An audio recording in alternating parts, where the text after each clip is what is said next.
तर डॉक्टर राखी सोमवारी काय करायचं हे सांगण्यासाठी आलेली आहे। भाद्रपदातला हा पहिला सोमवार आहे, त्यामुळे गणपतीला आपल्याला दुर्वा फुलवायचा आहे। गणपती लवकरच आपल्या घरी पोहोचतात। मंडळामध्ये गणपती काही पोचलेसुद्धा आहेत।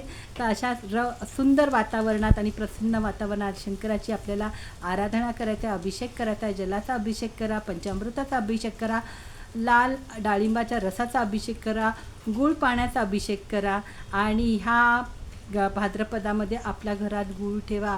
गणेशजी बुधवारी येत आहेत, त्याच्यामुळे त्यांच्या स्वागतासाठी गुळाचा पदार्थ किंवा गूळ घरामध्ये आणून ठेवा। हिरवे मूग घरामध्ये आणा आणि धूपबत्तीचं सामान तुम्ही घरामध्ये आणून ठेवा। खूप प्रसन्न आहे। आजचा सोमवारी तुम्ही अभिषेक करा, बेलाची पानं आहेत, फुलं आहेत, अर्पण करा आणि धूपबत्ती करा। आपल्या कुलस्वामिनीला देवींना हळदी कुंकू गजरा अर्पण करा। आजच्या सोमवारी तुम्हाला जमला तर पांढऱ्या वस्तू दानामध्ये द्या। पांढऱ्या म्हणजे तांदूळ आहे, साखर आहे, अशा वस्तू तुम्ही दानामध्ये देऊ शकता किंवा पांढरी पेय आहे, काही नाही तरी चहा तुम्ही द्या, खूप चांगला आहे। असं करून 101, 101, 108 किंवा 51, 21, 11चा ओम नमः शिवायचा जप करा।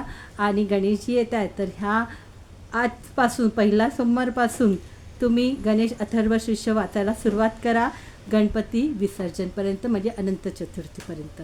श्री स्वामी समर्थ।